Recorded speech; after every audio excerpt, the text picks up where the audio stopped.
ইতিহাস সাক্ষী সেই ব্রিটিশ খেদাও আন্দোলন থেকে শুরু করে 2001 সালের 1 অক্টোবরের নির্বাচন পর্যন্ত ওলামারা যেখানে ঐক্যবদ্ধ হয়েছে সেখানেই বিজয় এসেছে। আমরা লক্ষ্য করে দেখেছি আফগানিস্তান যুদ্ধ করলো রাশিয়ার সাথে। এটি একটি অসম যুদ্ধ ছিল। আমার ভাষা আমি তখন বলতাম যে যুদ্ধ হচ্ছে নবজাতক শিশুর সঙ্গে সিন্দাবাদের বিরাট দৈত্যের সাথে। ওদের মডার্ন অস্ত্রপাতি আর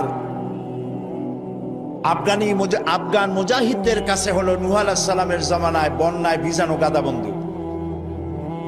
এই দিয়ে তারা লড়লেন। সেই লড়াইয়ে দেখা গেল রাশিয়ার মতো বিশাল দৈত্য কুপকাত হয়ে গেল, আর আল্লাহ তাআলা আফগান মুজাহিদিনদেরকে জিতিয়ে দিলেন।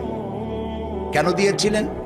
কারণ যুদ্ধ যখন লাগলো তখন সবাই পালানো শুরু করলো। ওই দেশটা জঙ্গল আর পাহাড় দিয়ে ভরা, সব পাহাড়ে জঙ্গলে সব পালাতে শুরু করলো। পালায় গিয়ে দেখলো ওলামারা সব এক জায়গায় এসে গেছে। ওই সব ওলামা যারা একজন আর একজনকে দেখতে পারে না, দেখলেই রুমাল দিয়ে মুখ ঢাকে, সালাম দিলে জবাব দেয় না। ফতোয়া দিয়েছিল সে কাফের 5 কারণে, উনি কাফের 3 কারণে, আর উনি কাফের 17 কারণে। এদেরকে যারা কাফের না মনে করে তারাও কাফের। আর ওই সব কাফের মরে গেলে তাদের কবরের উপর যে ঘাস হয় সেই ঘাস যে গরুতে খায় সে গরুও কাফের।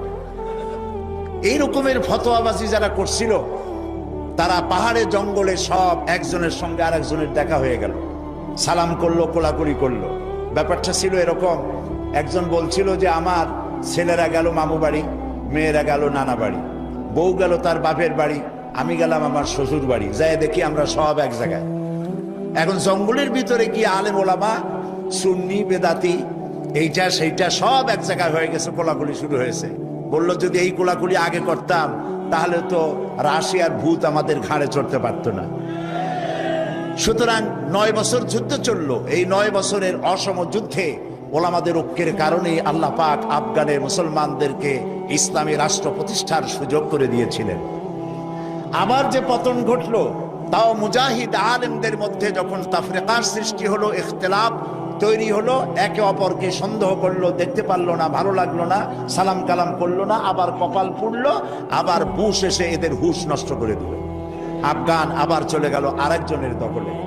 ঠিক এমনি করে ইরানের মুসলমানেরা, তাদের সাথে আমাদের আকীদার অনেক বেশ কম আছে, কিন্তু তারা যখন ঐক্যবদ্ধ হলো, ইরানের ওলামারা আয়াতুল্লাহরা যখন ঐক্যবদ্ধ হলেন, তখন আমেরিকার মতো বিরাট পরাশক্তিকে তারা পদানত করে ইসলামী রাষ্ট্র, তাদের ভাষায় তারা ইসলামী রাষ্ট্র প্রতিষ্ঠা করতে সক্ষম হয়েছে এবং আমেরিকাকে পদানত করেছে। এখানে আয়াতুল্লাহ খমিনীর একটি কথা আমার মনে পড়ে, কি সাহস তার!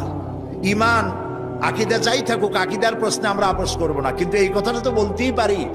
যখন আমেরিকা তাকে বলেছিল যে আমার দূতাবাস থেকে যে 56 জনকে গ্রেফতার করা হয়েছে আমেরিকান, এদেরকে ছেড়ে দাও, তা না হলে তোমার খাদ্য রসদ আমেরিকা থেকে যত সাহায্য যায় সব বন্ধ করে দেওয়া হবে। আয়াতুল্লাহ খমেনি জবাব দিয়েছিলেন আমেরিকান প্রেসিডেন্টকে, তুমি কারে খাবারের ভয় দেখাও? যেই জাতির বছরে 1 মাস না খাইয়া থাকা ফরজ, সেই জাতি তোমার খাবারের অপেক্ষা করবে? তোমার মতো কাফেরদের খাবারের কোনো পরোয়া আমরা করি না। মুসলমানেরা যখন ঐক্যবদ্ধ হয়েছিলেন আল্লাহ তাদেরকে বিজয় দান করেছিলেন সেখানে। ঠিক এমনি করে পাকিস্তানে যখন সর্বশ্রেণীর ওলামায়ে কেরাম মুত্তাহিদায়ে আমল, মজলিস মুত্তাহিদায়ে আমল এ নাম করে যখন একটি সংগঠন কায়েম করলো, সমস্ত ফিরকার মাকতুবায়ে খেয়ালে সমস্ত আলেমরা যখন ঐক্যবদ্ধ হলো, পৃথিবীকে অবাক করে দিয়ে ইসলামী শক্তি সেখানে বিজয় লাভ করলো।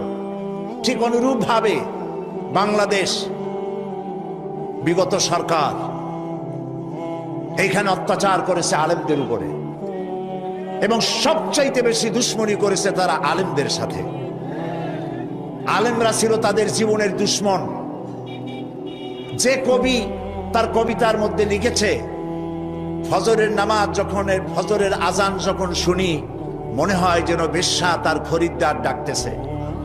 নাউজুবিল্লাহ।